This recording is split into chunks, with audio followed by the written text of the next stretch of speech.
Hola, buenas tardes a todos, bienvenidos a una nueva charla. Hola Javier, hola Andrés, Carla, hola Gaby, buenas tardes, hola Blanca, Paula y David, Leli, Tabita, bienvenidos todos para una nueva charla de fundamentos básicos para Talmidim. Hoy vamos a seguir con las últimas herejías, no son las últimas en verdad, hay otras, pero estas son las más, por así decir, conocidas como herejías, ¿no es cierto? Porque después vamos a tocar otras que parecen ser institucionalizadas, por decirlo de alguna manera. Así que hoy vamos a ver algunas herejías más. Hola Mariel, buenas tardes. Algunas más y vamos a comenzar ahora con el arrianismo. Esta es una herejía de fines del siglo III de la era común, ¿no es cierto? Su principal dirigente fue Arrio, justamente el creador, pero después hubo algunos otros porque se continuó propagando a lo largo del tiempo. Arrio había sido discípulo de Luciano de Antioquía en su academia de Antioquía. En aquellas épocas había academias, escuelas, ¿no es cierto?, en las cuales, locales, en las cuales la gente estudiaba diferentes cosas, desde filosofía. Esto surge normalmente de los filósofos helenísticos, el concepto de la forma de ejercer esto, y fue muy adoptado por todos los rabinos a partir de la época de la helenización, ¿no es cierto? Y en cierta forma fue la base de las yeshivá actuales, que son las escuelas, ¿no es cierto?, que siguen a un determinado rabino, una determinada línea, más o menos como las denominaciones cristianas, por así decir, pero son más en el sentido de escuelas de estudio. De lo que son las denominaciones cristianas. Hola Medali, buenas tardes. Él heredó una versión modificada de las enseñanzas de Paulo de Samosata. Después de la conversión de Constantino, aquí ya estamos en la época en que ya está surgiendo los comienzos de la Iglesia Católica, ¿no es cierto? Así que después de la conversión de Constantino, y en vista de que empezaba, disculpe, de que empezaba a haber realmente muchas discusiones cada vez más ásperas de disputas teológicas, se convoca el famoso Concilio de Nicea, ¿no es cierto?, el cual adopta una solución general para esta controversia. En realidad, más que soluciones, adopta una idea y se impone esa idea como esta es la verdad. Eso es lo que han hecho todos los concilios, ¿no es cierto?, a lo largo de la historia. Cada uno con la suya, porque los judíos tuvieron sus concilios también. Y ellos adoptaron de la misma manera verdades absolutas, diciendo que el que está fuera de eso es hereje. Así de simple. O sea, el concepto de canon y de ¿cómo se dice?, el catecismo, ¿no es cierto?, los fundamentos básicos de la fe establecidos por las diferentes denominaciones, que en aquel momento la que ganaba, por así decir, fue la que sería la católica, todavía no lo era, pero estaba a punto de convertirse con ese nombre y todo. Era la idea es de, bueno, yo decido, en esta mayoría que somos nosotros acá, que somos todos nosotros, listo, decidimos, y el que piensa diferente, le cortamos la cabeza. Esa es la idea básica. Continúa siendo esta democracia la base de toda nuestra sociedad, en líneas generales y en todo. Hola Jorge, buenas tardes. Porque aún hoy consideramos como sectas a todos aquellos que no piensan como uno. Y lo consideramos de una manera peyorativa, ¿no es cierto? Tipo, arderán en el infierno. Vamos a ver que en la próxima sí, digo bien, en la próxima charla vamos a tocar otras herejías, entre las cuales va a figurar una de las que justamente es considerada como verdad básica de la fe por estos concilios, que es el trinitarismo. Entonces vamos a poner en tela de juicio, vamos a poner sobre la mesa un concepto que justamente fue surgiendo a raíz de todas estas discusiones que había, ¿no es cierto? En sí, el concepto de la Trinidad se fue desarrollando a raíz de todas estas discusiones y diferencias que había entre las diferentes opiniones, ¿no es cierto? Si se hubiera discutido menos, no habrían surgido tantas. La controversia acerca del arrianismo se desarrolló durante todo el siglo IV. Ahí ya estamos hablando del comienzo del nacimiento de la Iglesia Católica.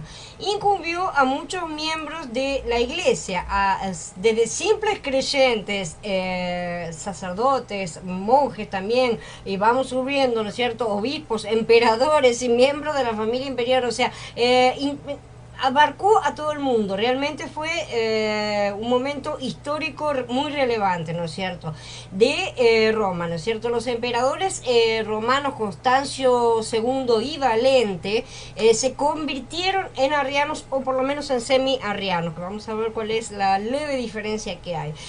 También se hicieron arrianos los godos, los vándalos y los lombardos, que fueron tres grupos muy importantes de bárbaros que fueron los que atacaron Europa en aquellas épocas, que fueron luego incorporados en gran medida, no todos.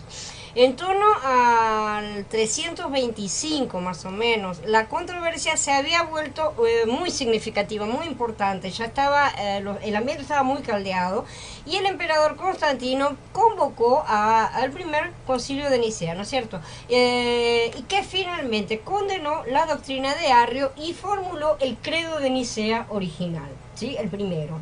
El término central del credo de Nicea usado para describir la relación entre el Padre y el Hijo es el homousismo, ¿no es cierto? O consubstancialidad, o sea, que significa que son de la misma sustancia, ¿no es cierto? O un mismo ser. Ese fue el consenso adoptado. A partir de ahí, el que no pensaba que el Padre y el Hijo eran de la misma sustancia, hereje, cabeza afuera.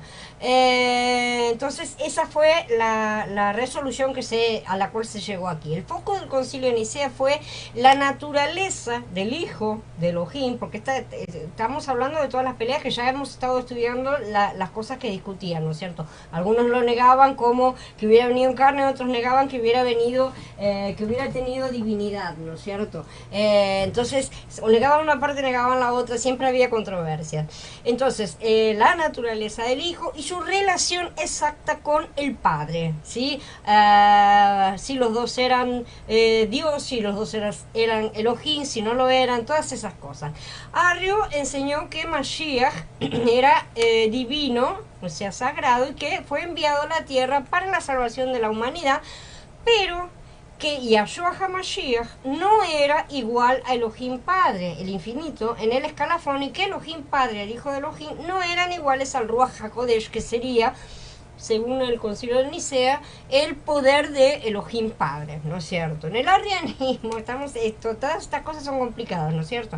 En el arrianismo, Mashiach no era consustancial con Elohim Padre, porque aunque tanto el Padre como el Hijo habían sido una esencia, no eran la misma esencia ni el mismo ser, o sea, negaban el homousismo, que eran la misma cosa. Elohim, el Padre, es una deidad y es divino, y el Hijo de Elohim no sería una deidad, pero sí sería divino, y citan: yo, él, soy el único Elohim, para sustentar la base. Esa era su cita, ¿no es cierto?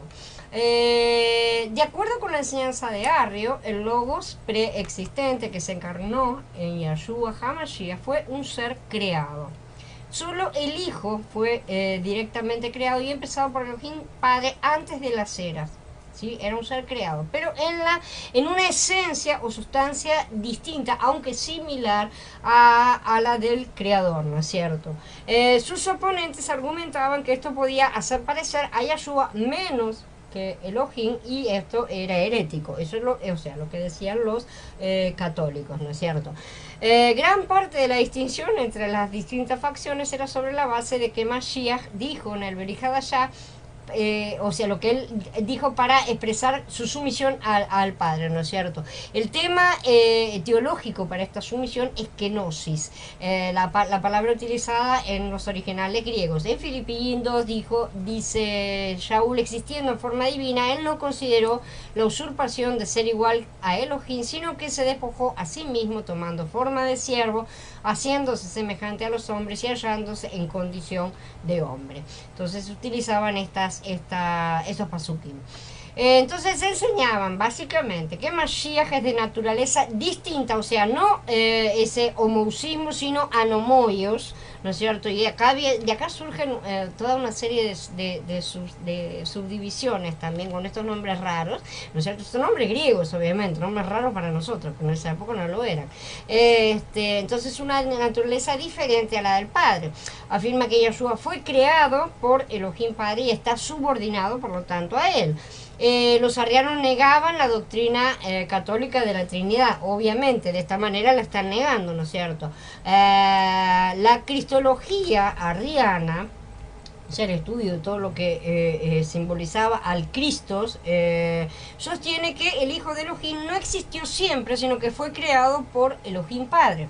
Esta creencia se basa, entre otros textos bíblicos, en un párrafo donde Yahshua declara: han escuchado que les he dicho, me voy y vuelvo a ustedes. Si me amaran, se alegrarían de que vaya al Padre, porque el Padre es mayor que yo, ¿no es cierto? Y Ajan al capítulo 14. De aquí todavía vemos hoy que muchos utilizan estos mismos pasukim para sostener diferentes opiniones. Arrio entonces creía que el Padre y el Hijo no habían existido juntos desde siempre, sino que el Logos era un ser divino creado por Elohim antes que el mundo y que estaba subordinado al Padre. Arrio y sus seguidores apelaban a este texto, ¿no es cierto?, que ya mencionamos, además de Mishlei, donde la sabiduría divina, o sea, Logos, la sabiduría que se menciona en los primeros pasukim de Proverbios, proclama: el Adón me creó al principio de su obra antes de que él comenzara a crearlo todo. ¿Por qué salen estas cosas? Porque era muy común en aquel momento, en aquella época, la ideología gnóstica del Logos, ¿sí? De aquí surge justamente lo que hemos dicho muchas veces: cuando usamos las mismas palabras y empezamos a hacer las mezclas, las otras personas a veces tienen otra cosa en la cabeza al decir al referirnos a algo, ¿no es cierto? Si usamos la palabra logos para un gnóstico, automáticamente lo va a relacionar con un poder creador, toda una serie de cosas, ¿no es cierto? De esta manera, al utilizar la palabra logos, surgieron todo este tipo de confusiones, ¿no es cierto? Se trataba de acomodar las cosas al conocimiento previo que la gente tenía en la cabeza y terminó saliendo todos estos Frankenstein. Entonces, les dejo aquí para que después lo lean, toda una serie de textos, ¿no es cierto?, que, como siempre, son cosas que eran rechazadas, ¿no es cierto?, por los creyentes de la época, como Eusebio, ¿no es cierto?, y otros que están acá, y algunas cosas que mismo Arrio, porque se discutían entre ellos. Al final de cuentas tenemos que recordar que todas estas personas, aunque hoy son consideradas, la mitad son considerados herejes y la otra son considerados padres, ¿no es cierto?, de la iglesia, eran todos, por así decir, salieron todos de la iglesia, en cierta forma. Todos eran hasta cierto punto creyentes, ¿no es cierto?, porque al final de cuentas estaban discutiendo de conceptos de religión y nada más.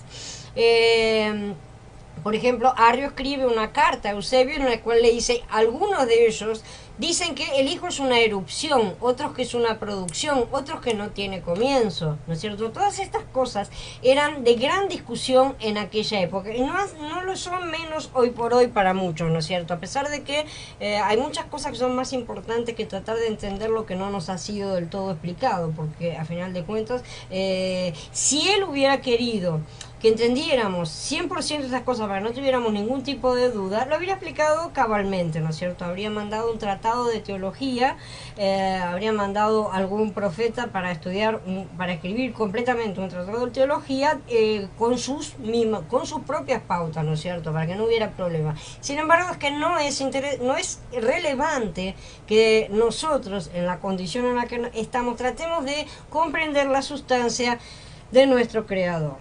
Entonces, ahora vamos a hablar acerca del adopcionismo, que también se lo llama monarquismo, porque es la doctrina del rey. Ahora vamos a entender por qué. Esta es una herejía del siglo II, un poquito anterior que la otra. Sus enseñanzas características son que Mashiach nació como hombre y fue adoptado, por eso se lo llama adopcionismo, justamente, como hijo de Elohim en su bautismo o en su resurrección, algunos con una versión, otros con la otra.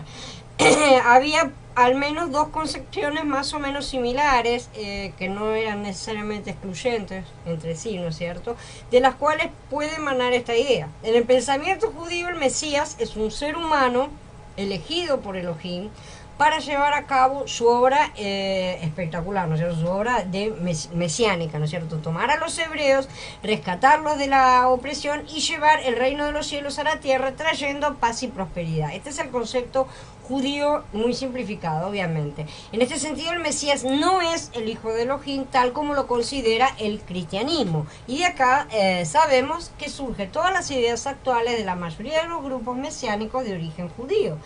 Todos ellos aceptan a Mashiach diciendo que fue el Mesías, pero no aceptan su lado divino. En la tradición griega existían también héroes elevados, todos lo conocemos, ¿no es cierto?, la condición divina después de extraordinarias proezas y hazañas. El típico ejemplo es Hércules, ¿no es cierto?, que después de haber sido quemado en una pira es tomado por su padre Zeus para gobernar a su lado, y lo divinizan, ¿no es cierto?, porque se redimió, por así decir. Entonces, de estas ideas, unas provenientes del paganismo para los gentiles, ¿no es cierto?, que tenían, bueno, hay que entender que tenían eso en la cabeza. Los judíos tenían otras ideas en la cabeza, son las que alimentan el desarrollo de una serie de razonamientos, ¿sí?, que terminan en estas cosas. Entonces, dice, por ejemplo, en algunos textos que mencionan, dice: no se avergüenzan ellos de calumniar a Víctor de esta manera cuando saben que excluyó de la comunión a Teodoto el zapatero. Estos son casos específicos, ¿no es cierto? El padre de esta apostasía negadora de Elohim, la primera vez que dijo que Mashiach era mente humano. Si la actitud de Víctor hacia ellos hubiera sido como lo enseña su blasfemia, ¿cómo habría podido expulsar a Teodoto, que inventó esta herejía? Acá se explica en una carta, en la historia eclesiástica de Jerónimo, explica justamente cuál es la base de estos conceptos. A raíz de todas estos libros y las cartas que se escribían entre ellos, es que conocemos muchas de estas herejías, porque la mayoría de los documentos fueron destruidos, eran perseguidos y eran destruidos dentro de lo posible, ¿no es cierto? Dice: fue un concilio de vanidad cuando Pablo de Samosata y su sucesor Fotino enseñaron que Mashiach no fue nacido del Padre antes del mundo, sino que tuvo su comienzo de Miriam, y creyeron no que siendo Elohim fuera nacido hombre, sino que de hombre fue hecho Elohim, o sea que había sido divinizado después. Se dan cuenta que tenemos los dos conceptos. Pablo de Samosata lo que sustentaba era que había sido divinizado después. El modalismo tiene otra forma, que es el monarquismo modalista o sabelianismo también, ¿sí? Justamente por Sabelio. Un tal Noetro llevó a Roma a finales del siglo II, un poco después de esto, porque como que se desprende, ¿no es cierto?, el modalismo, o sea, esta parte, ¿no es cierto?, del monarquismo, del adopcionismo, ¿no es cierto?, de haber sido adoptado y no ser de la misma sustancia, obviamente, no ser del mismo tipo, y fue difundido, ¿no es cierto?, por toda Roma, por algunos discípulos.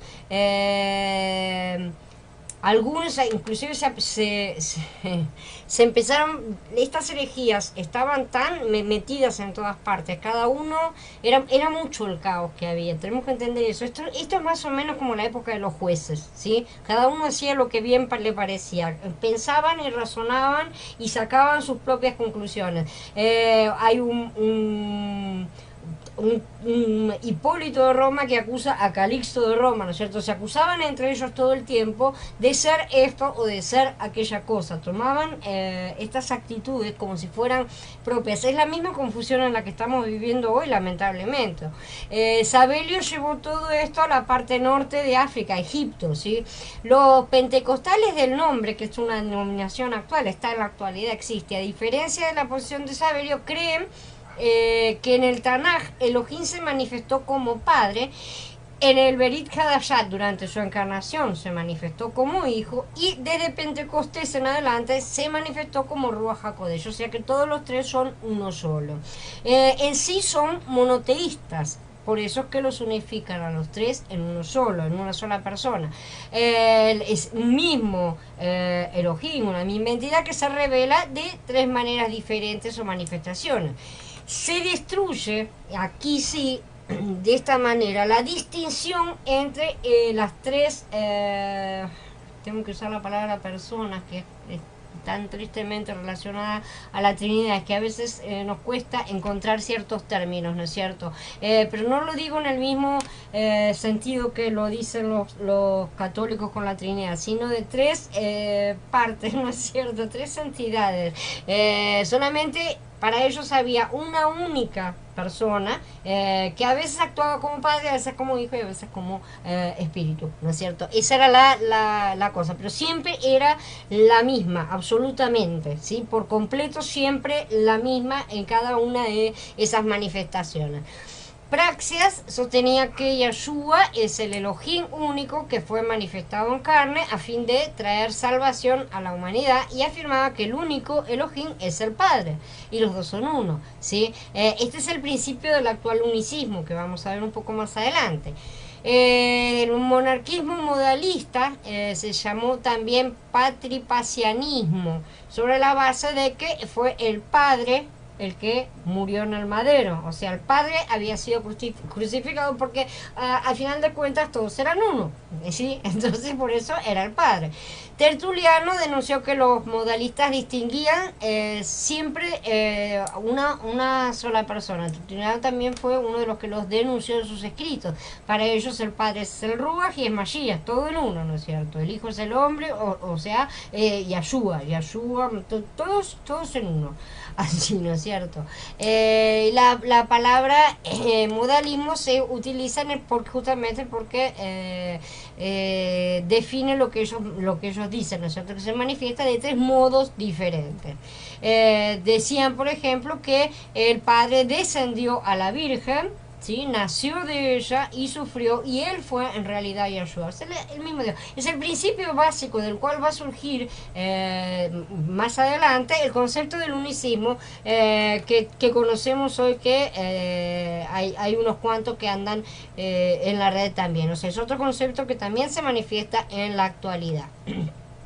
También les dejo textos, ¿no es cierto?, para que vean lo que estaban afirmando, ¿no es cierto? Toda la parte que documenta esas cosas, por así decir. No son cosas que se dejen así nomás porque te pueden decir, bueno, porque entonces ¿de dónde se saca? Están acá los documentos para ver cuáles son las ideas que ellos mismos expresaban. Otro de las herejías utilizadas, ¿no es cierto?, que en aquella época, ahora vamos a hablar entre la segunda, fines en los siglos 300, más o menos, del comienzo hasta la mitad y un poco más adelante, después continuaban después de la era común, se desarrolla el eusebianismo o semi-arrianismo. Esta es una especie de posición de compromiso. Esto es algo medio político en sí, ¿no es cierto? Esto es posterior justamente al primer concilio de Nicea, en el cual, como vimos, se condenó a la arrianismo como herejía. Y eso implicaba la muerte de los herejes, ¿no es cierto? O sea, eran perseguidos.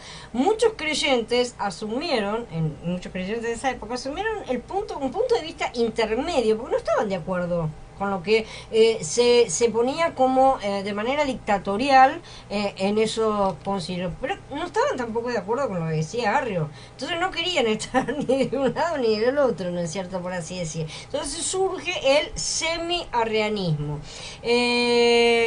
Es cierto, como se concluye en el concilio de Nicea, que había condenado todas estas cosas, bastantes obispos realmente quedaron insatisfechos de la forma en que se había procedido. Todos estaban en contra de Arrio y de su negación de la divinidad de Mashiach. Ellos no estaban apoyando eso, ¿no es cierto?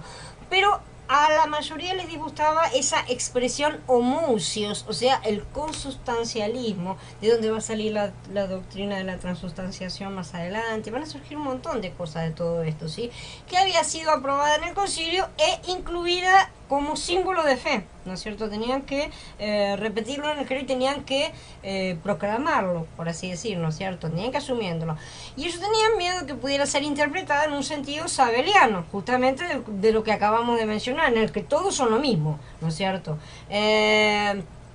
O sea, que el Padre y el Hijo fueran exactamente la misma cosa al decir que son la misma sustancia, ¿no es cierto? La consustancialidad.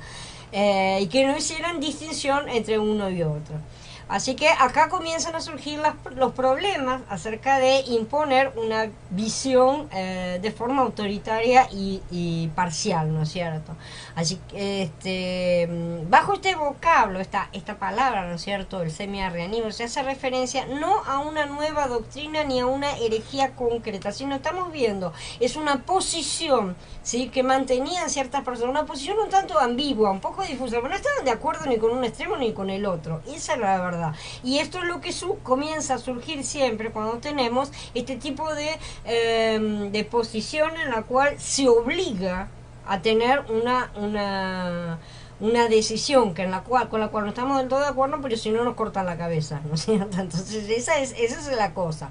O sea, sin ser propiamente arrianos, estas personas no se manifestaron abiertamente como los otros pretendían, como los católicos estaban pretendiendo con sus credos, ¿no es cierto? Si el arrianismo consiste en la negación de la consustancialidad, ¿no es cierto?, de las tres personas divinas, o sea que no son los tres de la misma sustancia, que es el principio de la Trinidad, ya previamente adoptado como verdad absoluta por los concilios, se puede designar a los semi-arrianos como aquellos que ofrecen algunas dudas, ¿sí?, acerca de esta doctrina del dogma católico. No están del todo de acuerdo con eso, diciendo que el Hijo no es consustancial, sino solamente semejanza del Padre o expresiones parecidas a esto. Después tenemos el apolinarismo, cuyo creador fue justamente Apolinar y funcionó también en el siglo IV. La negación de la naturaleza humana de Mashiach hizo que estas enseñanzas de este Apolinar fueran oficialmente condenadas por el Papa Dámaso. Fíjense bien, ya estamos con el papado comenzando, ¿no es cierto? O sea que ya la Iglesia Católica está en funcionamiento para estas épocas. Ya estamos en el siglo IV, ahí es cuando surge y sale. Hola Belkis, buenas tardes. Y estas fueron condenadas en los concilios de Roma, ¿no es cierto? De fines del siglo 300 y posteriormente también nuevamente en el primer concilio de Constantinopla.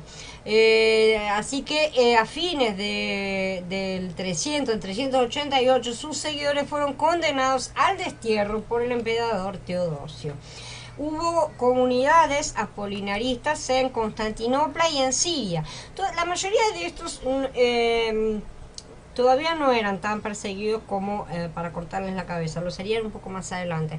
En el comienzo eran más bien desterrados. ¿Pero cómo? ¿Qué sucedía? Eran desterrados, iban a otro lugar y proliferaban donde llegaban, porque ellos seguían predicando las cosas en las cuales ellos creían. De manera que se comenzaron a formar focos de estas herejías en diferentes lugares. Y ahí sí comenzaron directamente las persecuciones, ¿no es cierto? Entonces, a pesar de que los discípulos intentaron, después de la muerte de Apolinar, perpetuar, ¿no es cierto?, la doctrina, la mayoría finalmente cayó por la presión de los concilios, ¿no es cierto?, y se pasaron de bando, por así decir. Entonces, sus enseñanzas características eran que Mashiach no tuvo un ruaj humano, un espíritu humano, sino que la palabra hacía, actuaba como su ruaj, ¿no es cierto? Él no tenía ruaj humano. Y la naturaleza humana de Mashiach es incompleta justamente porque le falta la parte espiritual. Era un humano, pero un humano medio vacío, por así decirlo, ¿no es cierto? Que fue preparado para que esa parte fuera llenada en el momento de usarlo, ¿sí? De esta manera no es verdadero hombre, por así decirlo, ¿no es cierto? Entonces, este tipo de cosas realmente son incompatibles inclusive con todas las enseñanzas de los apóstoles, que esas son las partes más importantes, y más adelante vamos a justamente ir a ver qué es lo que decían los apóstoles y cómo refutar todas estas cosas. Por ejemplo, una de las cosas que decía este Apolinar, es imposible que dos esencias espirituales y dotadas de voluntad cohabiten en el mismo cuerpo, ¿no es cierto? Porque en ese caso la una estaría en contraste con la otra en virtud de su propia voluntad, así como también de su propia actividad. Por lo tanto, la palabra no asumió un alma humana. Ellos usan su razonamiento. Fíjense que normalmente estas cosas son filosofías, son razonamientos humanos, ¿no es cierto? La filosofía no es una religión, la filosofía es razonar y llegar a una conclusión acerca de un Dios, de una entidad, de un creador, de lo que sea, ¿no es cierto? Esa es la base de la filosofía. Y de esta manera trataban de aplicar la misma base al creador. El nestorianismo, que viene de justamente su creador fue Nestorio, también normalmente tomaban los nombres de sus creadores, es un poco posterior, ya estamos en el siglo V, estamos en 450 para adelante, el 500, ¿no es cierto? Este Nestorio venía de Alejandría, una vez fue obispo de Constantinopla también, y comenzó a proclamar su doctrina. Entonces se enfrentó con el obispo de la ciudad, que era Cirilo, que defendía la tesis de la unicidad entre la persona humana y la divina de Mashiach. Nestorio sostenía que Mashiach era un hombre en el que había ido a habitar Elohim, ¿sí?, dividiendo la persona divina de la persona humana. Eran dos personas separadas según los nestorianos. Otra herejía que también vemos hoy en la actualidad, ¿no es cierto?, divulgándose por ahí. Tanto los nestorianos como los partidarios de Cirilo fueron llamados al concilio de Éfeso en el año 431, ¿no es cierto? Fueron convocados por Teodosio II, y la disputa aquí fue medio retorcida la cosa, pero es importante para que sepan. En algún momento tal vez hagamos una historia de aunque a mí mucho no me interesa, ¿no es cierto?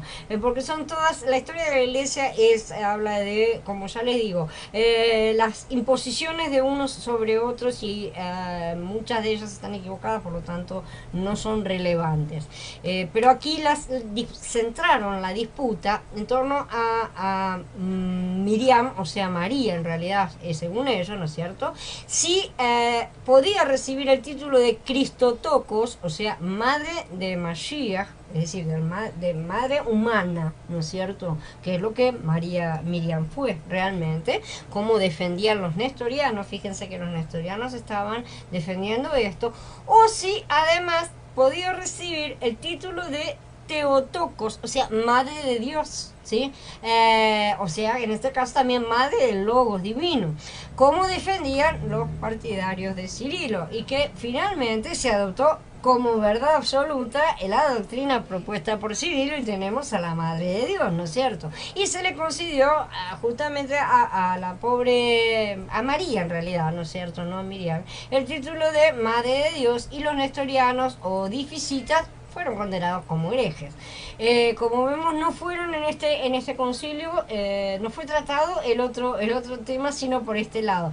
Lo trataron por este lado para poder eliminarlos por completo. Así que el nestorianismo fue desterrado del Imperio Romano y en este exilio nestoriano se refugió en el Imperio Sasánida. Casi todos se iban hacia Oriente y Oriente comía todo, ¿no es cierto? Se alimentaba de todo. Gran parte de los habitantes del Imperio Persa, en especial Irak, abrazaron esta denominación conocida en el Imperio Romano con el adjetivo de nestorianismo, justamente por el nombre de su creador. Entonces, Mashiach para el nestorianismo está radicalmente separado en dos naturalezas, una humana y una divina. Son completamente separadas una de la otra, de manera que forman dos entes completamente independientes y dos personas unidas en Mashiach en un determinado momento, que es Elohim y hombre, pero formado por dos personas diferentes. También negaba obviamente el título de María, ¿no es cierto?, como madre de Elohim, porque decía, no es madre de Dios, sino de Mashiach, ¿no es cierto?, de la persona humana de Mashiach, y que la persona de Mashiach, nacida de Miriam, ahí sí se iban al otro extremo, no es idéntica de la persona del Logos engendrado por el Padre, ¿no es cierto? Ahí se van siempre de un extremo hasta el otro. O sea, que las dos naturalezas de Mashiach no están unidas en esencia, hipostáticamente, como dicen ellos, sino en una nueva persona que no es ni la persona del Logos ni la persona del hombre, sino una nueva naturaleza que es una mezcla, un producto de este compuesto, ¿no es cierto? Por lo tanto, Mashiach no se pueden atribuir las propiedades divinas al hombre ni las propiedades humanas a Elohim.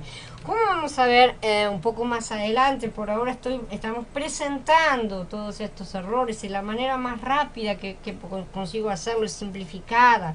Como vamos a ver más adelante, todas estas cosas tienen la forma de ser refutadas por las mismas escrituras, ¿no es cierto? Y lo vamos a ver en breve en las próximas charlas. Habiendo terminado, quedo a disposición de ustedes para todas las preguntas que puedan hacer. Estas charlas no me vengan a decir qué cortita que fue, porque ya les avisé de movida que estas van a ser más cortas que las otras, sobre todo en los primeros. Estas no tienen la misma densidad que las de caminar las escrituras, aunque son bastante densas en sus temas, ¿no es cierto? Hola Mario, buenas tardes. Así que quedo a disposición de ustedes para lo que necesiten preguntar. Gaby, a veces me sorprende. No entendí muy bien el concepto de logos. Eso está en las escrituras. Logos es la palabra.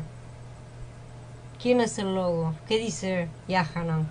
En el principio era el logos. No sé qué concepto no has entendido. El logos es la palabra creadora. Ese concepto existía también en el gnosticismo. Si a eso te referís, a aquello que mencioné acerca de lo que los gnósticos pensaban,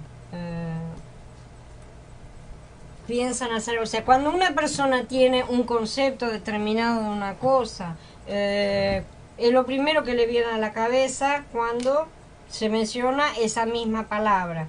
Si le decís el logos a un gnóstico, va a pensar en el logos gnóstico y no va a pensar en el logos cristiano. Ahí viene el error de no haber llamado a Mashiach la palabra, la dabar, en vez de y utilizar la palabra logos. Y sin embargo, es inevitable al mismo tiempo. No podemos manejarnos sin traducciones cuando estamos hablando de un idioma a otro idioma. Necesitamos traducirnos para que la gente que no maneja el idioma que nosotros hablamos nos entienda. No queda otra. Sin embargo, cada nación tiene toda una serie de conceptos alrededor de las cosas, ¿no es cierto? Y al irse a los gentiles y mencionar la palabra logos, para ellos ya tenía un preconcepto, por así decir, referido a los conceptos gnósticos. No sé si te estás refiriendo a eso que yo dije, pero logos es la palabra y está en las escrituras de Yahanan. Es Mashiach, ¿no es cierto? Mashiach es el logos. Para los gnósticos, esto ya lo vimos la otra vez, para los gnósticos el logos es el principio creador también. Por eso es que ellos aceptaron muchas cosas que estaban, ¿no es cierto?, que estaban siendo habladas, sobre todo que Shaul hablaba, porque Shaul fue el que primero llevó las cosas a los gentiles, ¿no es cierto? En ese sentido fue el puente, ¿no es cierto?, para llevar las cosas a los gentiles. Por eso es que aceptaron, porque reconocieron elementos, por así decir. Dice Carla, no entendí la diferencia entre lo que sería el unicismo y el trinitarianismo. Mira, es simplísimo. Uno cree en tres dioses y el otro en uno. Todos en uno. Y el otro no son separados. El trinitarianismo, el unicismo lo vamos a ver la semana que viene, así que queda tranquila que el lunes lo vemos exactamente, pero es básico. O sea, la Trinidad son tres dioses, perdón, no son tres dioses, es un dios con tres personas dentro que son la misma sustancia, ¿no es cierto? Lo vamos a ver bien en la semana que viene. Es un concepto confuso también, ¿tá? Es un concepto completamente confuso. Y por eso es que no terminan de explicar bien todas las cosas y que muchos no entienden, inclusive muchos católicos no terminan de entender ese concepto del todo, ¿no es cierto? Porque es medio como que traído de los pelos. Y el unicismo es el que lo junta a todos en una sola, es uno solo que a veces se muestra como uno y a veces como otro, ¿sí? Son dos cosas levemente diferentes. En sí se oponen. Parece que ambos tienen tres cosas, pero uno las juntan en uno y otro no. Ninguno de nosotros puede negar que en las escrituras se menciona al Padre, el Hijo y el Espíritu Santo. ¿Tá? Ninguno lo puede negar. Están ahí, ¿sí? Caramba, si los contamos son tres y eso no nos hace trinitarios, pero es una cosa que ha generado un montón de interpretaciones, de pensamientos, de filosofía justamente acerca de no sé por qué tenemos que tratar de clasificar sobre todo lo que no comprendemos. Entonces ahí es que han surgido todos estos problemas, ¿no es cierto? Dice Blanca, a pesar de que el concilio de Nicea había confusión tal como lo hay en la actualidad, siempre se repite lo mismo, ¿verdad? Exactamente. Justamente por eso estamos viendo todas estas cosas nuevamente. Estamos hablando de 2000 años atrás y estamos viendo hoy en la actualidad en nuestro entorno exactamente los mismos conceptos que están resurgiendo y que están resurgiendo con bastante fuerza en algunos casos, ¿no es cierto? Por eso que tenemos que estar alerta y entender un poco estas cosas, entenderlas hasta donde consigamos, ¿no es cierto? Porque no es cuestión de ponerse a estudiar a fondo tampoco para pasarse de banda, ¿no? Ni de volverse loco tampoco. Simplemente la parte, acá los estoy presentando. En las próximas vamos a ver las refutaciones y ahí sí yo creo que se va a entender mucho mejor todo, ¿no es cierto? El todo junto. ¿Por qué? Porque vamos a ver qué es lo que decían justamente los apóstoles, porque todas estas cosas ya estaban en esa época. Entonces ellos ya estaban luchando contra todas estas herejías. Y nosotros tenemos la fe que está en el fundamento de los apóstoles, ¿no es cierto? Es en ellos que necesitamos apoyarnos para entender todas estas cosas, cómo es la realidad de todas estas cosas, ¿no es cierto? Porque si no, no tendríamos ningún tipo de base. Entonces el unicismo y el trinitarismo lo vamos a ver la semana que viene a fondo, ¿no es cierto? En la charla de la semana que viene justamente. Y esa es la base, como ya hemos dicho, la Trinidad es el concepto que se ha adoptado como verdad. Ese es el correcto, esa es la oficialidad de las cosas. El resto están errados. Y nosotros sostenemos que esos están tan errados como muchos de los otros. Y todas estas cosas que hemos mencionado, todas estas herejías, algunas tienen un pedacito de verdad, porque tampoco podemos decir que estén completamente 100% equivocadas, porque están hablando de lo mismo, ¿no es cierto? Pero siempre se van al otro lado, dicen una cosa buena y siguen empujando el péndulo hasta que se equivocan, ¿no es cierto? Que se van para el otro lado. Dice Blanca, Daniela, esa apostasía tal como los que sucedieron al principio vuelve a resurgir en el tiempo del fin. Es el dedo de Hasatán metiéndose nuevamente otra vez. Ya le dio resultado en aquella época, ¿por qué no lo vamos a volver a usar, ¿no es cierto?, en el tiempo del fin? Si se dice que justamente las cosas se repetirían, ¿no es cierto? Dice Carla, es descabellado cómo condenan al que no entiende lo mismo que ellos no llegan a entender tampoco. Ese es el problema justamente. Cuando vos ves así, ¿no es cierto? Y estás mirando, estás estudiando todas estas cosas y ves cómo se pelean y se matan, literalmente, entre ellos, por una idea, como por ejemplo, la Trinidad, el otro va a decir, pero yo no estoy de acuerdo con ninguno de los dos, y decir, no, listo, a mí me matan también. No tiene mucho sentido las cosas. Las posturas oficiales, la canonicidad, los concilios y todas esas cosas son cosas absolutamente humanas, es jerarquía humana. Las cosas en el Ruach no funcionan de esta manera para nada. Dice Mariel, todos estos conceptos que originaron una gran confusión acerca del Padre, Hijo y Espíritu Santo se podrían haber evitado si Abba Mashiach lo hubieran dejado claro, pero aún ahora sigue la confusión. Será un propósito de Abba, si no te lo dijo por algo es. Es así de simple, no podemos decir qué malvado que fue. O sea, es lógico. Como ya lo dije antes, creo que vos llegaste tarde, por eso no lo debes haber escuchado. Como ya lo dije antes, estas cosas son justamente, el ser humano no tiene la capacidad de analizar a su creador. Es una soberbia humana completa, ¿no es cierto? Decir, no, espera, yo lo voy a analizar, te lo voy a definir y te lo voy a escribir en 5 renglones. Es un chiste, ¿no es cierto? Decir que el ser humano me puede definir la sustancia, la esencia de su creador, ¿no es cierto? Y esto es lo que están tratando de hacer desde hace siglos, y como si fuera además importante y relevante. Lo único que sí es comprensible que no se pueden negar ciertas cosas, que lo vamos a ver un poco más adelante en las refutaciones. Bueno, lo vamos a ver que sí, no podemos negar la divinidad de Mashiach, no podemos negar su venida como hombre, ¿no es cierto? Su parte de carne real, que las dos fueron perfecto hombre y perfecto Elohim, porque si no, vamos a tener ciertos problemas que justamente están en las escrituras. Vamos a estar en contra de la doctrina de los apóstoles y vamos a malinterpretar un montón de cosas. Entonces todo eso, cuando veamos las refutaciones, va a quedar mucho más en claro muchas de estas cosas, ¿no es cierto?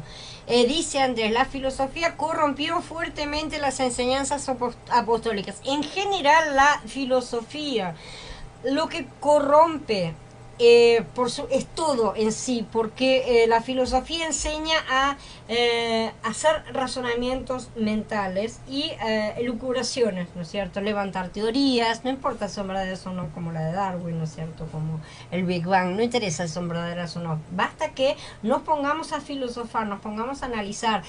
Por eso en aquella época de las escuelas de Platón, de Aristóteles y todos los famosos filósofos griegos, los más famosos, cada uno tenía su escuela, no importaba lo que decía el otro. Por ejemplo, podría haber Aristóteles, que fue alumno de Platón, no estaba de acuerdo en todo con él. Había muchas cosas que no estaba de acuerdo, entonces se fue, cuando terminó de ser alumno y pasó a ser considerado ya como un maestro, él fue y abrió su escuela y decía lo que él quería.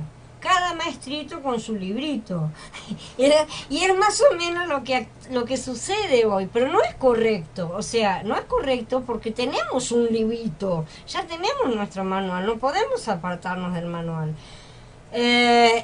Sin embargo, no es tan simple como todas las cosas, ¿no es cierto? Porque todas estas cosas son bastante complicadas, pero si nos atenemos al manejo del Ruach en todo, él mismo nos va mostrando, él nos va mostrando cuáles son las cosas que son correctas e incorrectas. Si contradicen a la propia palabra ya previamente hablada, no sirven, no son verdaderas las cosas. Por eso es que podemos negar con claridad también muchos apócrifos, ¿no es cierto? A los 5 minutos de empezar a leerlo ya nos damos cuenta que son gnósticos, o que son para un lado, que son para el otro, porque, bueno, empiezan a afirmar cosas que no corresponden porque están en conflicto con las escrituras. Para eso necesitamos conocer muy básicamente todas las escrituras. Esa es la parte fuerte que siempre tenemos que tener. Necesitamos el conocimiento de las escrituras a un 100% porque es donde nos apoyamos. desarrollamos, básicamente. Y las escrituras, a lo largo del tiempo, a lo largo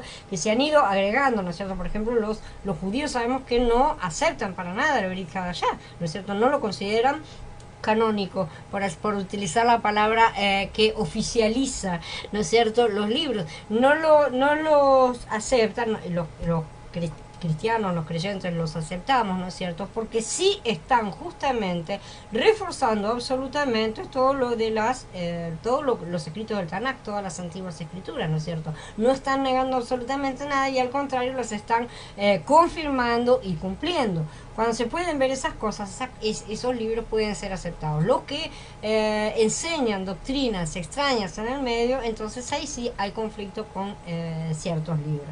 Y esos libros no son considerados como inspirados, ¿no es cierto? O como útiles mismo, ¿no es cierto? Inspirados lo digo por utilizamos las palabras que nos han impuesto, ¿no es cierto?, por así decir. Pero sin embargo inspirados es porque provienen del Ruach. El Ruach mismo nos guía a todas estas cosas. ¿Alguien más tiene alguna pregunta? La semana que viene entonces vamos a ver justamente Trinidad y unicismo, y también vamos a ver los problemas judíos también, y después vamos a continuar porque los problemas judíos son bastante más, son diferentes de las herejías católicas, por así decir. En esta serie yo me voy a centrar más en el lado judío, por así decir, de todo, porque a nosotros nos afecta más actualmente ese tema, ¿no es cierto? Dice Andrés: y se empeoró cuando la ramera dictaminó que la interpretación de la escritura era exclusiva del Papa. Ya lo empezaron en los primeros concilios, vos fijate, ellos dijeron, esta es la verdad. Y todo el mundo tenía que aceptarla, ¿no es cierto? Los concilios determinaron, por ejemplo, esas cosas que la mitad no estaba del todo convencida de que fuera de esa manera. Y surge justamente el semiarrianismo, lo cual le dio un poder al Papa de manipularla de acuerdo a sus intereses políticos. Justamente cuando se empiezan a imponer las cosas de forma arbitraria, o sea, porque lo digo yo, ¿tá?, de esa manera eso termina indefectiblemente en aprovecharse la explotación de una parte sobre la otra, aprovecharse de los otros de una u otra forma, ¿no es cierto? Porque no hay una conducta ética y moral básica, ni siquiera se necesita que, obviamente que ni siquiera hay algo relacionado con Yahweh, con Yahshua ahí, ¿no es cierto? Directamente esa persona no tiene contacto. Una persona que puede explotar a sus hermanos no tiene al Ruach en su interior, obviamente, ¿no es cierto? Pero termina en ese tipo de manipulaciones y de instituciones muertas completamente, que mucha gente cree que eso eso es realmente el cristianismo y no comprende, no lo comprende de verdad al mensaje de Mashiach. Hace mucho daño esto a la imagen, por así decir, de lo que es el mensaje en sí. No le quiero dar ningún nombre ni ninguna denominación, ¿no es cierto? Porque ya cada vez que le damos un nombre a algo o denominación, termina todo terminando en etiqueta, y las etiquetas ya hemos visto que se ponen, se arruinan, ¿no es cierto?, con el tiempo, se ponen institucionalizadas, se ponen rígidas y terminan matando lo que es la vida. ¿Alguien más tiene alguna pregunta? Si no hay más preguntas, voy a dar por terminada la charla. Nos vemos mañana no hay charla, yo sigo preparando el material, pero el domingo arrancamos con Shemot. Pónganse las pilas porque va a haber mucho para estudiar, mucho para aprender y mucho para empezar a trabajar. Necesitamos empezar a construir, a edificar de forma real, ¿no es cierto?, y concreta todas estas cosas que el Padre nos está poniendo en nuestros corazones, ¿no es cierto?, para edificarnos.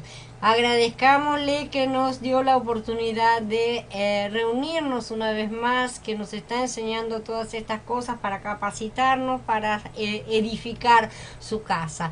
Los espero a todos el domingo. Shalom a todos.